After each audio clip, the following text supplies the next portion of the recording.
Aujourd'hui, c'est un grand jour pour moi parce que, en tant que député national, nous sommes en train d'exécuter ou d'exercer le pouvoir qui nous est reconnu par la Constitution et notre règlement intérieur.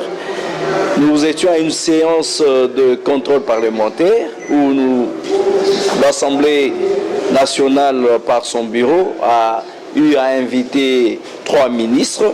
Il s'agit du ministre de Mines, le ministre de la formation professionnelle et le ministre des Affaires foncières.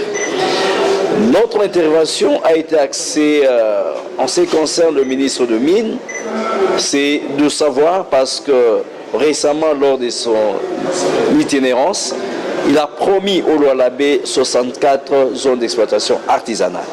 Voilà pourquoi, de tout ce temps, l'on s'est battu pour l'exploitation artisanale et voilà, aujourd'hui, il a promis 64 zones d'exploitation artisanale.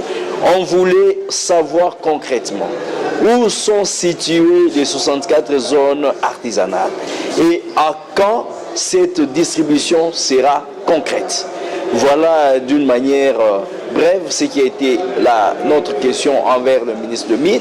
Et nous avons aussi suggéré par rapport à ces systèmes-là de limitation de quotas en ce qui concerne l'exportation du cobalt. Voilà que nous venons d'une province appelée province capitale mondiale du cobalt. Mais lorsqu'on a mis la limitation du quota, on n'a pas tenu compte de la capacité productrice de cette province. Nous produisons autour de 80% de minerais exportés. En fait, pour la légalité ou pour l'équité, il faudrait que sous le quota, que le Lualaba puisse aussi avoir au moins 80% de produits ou de cobalt à pouvoir exporter. Voilà pourquoi nous avons dit qu'il ne faudrait pas que cette distribution soit arbitraire, on doit tenir compte aussi de la capacité productrice. En ce qui concerne le ministre de la formation professionnelle, vous l'avez bien suivi lors de ses réponses, il a dit qu'il est limité par de moyens. Or, nous savons que tout Congolais a droit de jouir de la richesse de la République démocratique du Congo et la redistribution doit être équitable. Voilà pourquoi nous avons suggéré. Il y a 2 fonds, vraiment un fonds important qui viennent des mines et ces fonds peuvent être redistribués dans tout le 145 territoires.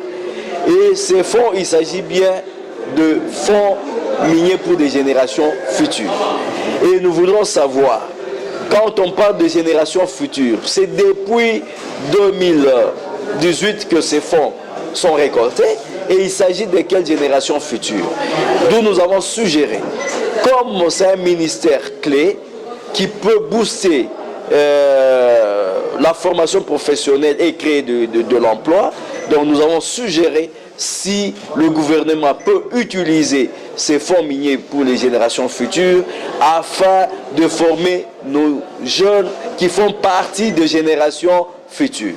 Et pour finir avec le ministre des Affaires foncières, nous lui avons informé qu'il y a plus de 500 ménages qui passent nuit à la belle étoile parce qu'ils ont vu leur maison être démolie aussi longtemps qu'ils sont tenanciers des titres, alors que l'État congolais a encaissé le frais relatif à l'acquisition de ces titres-là.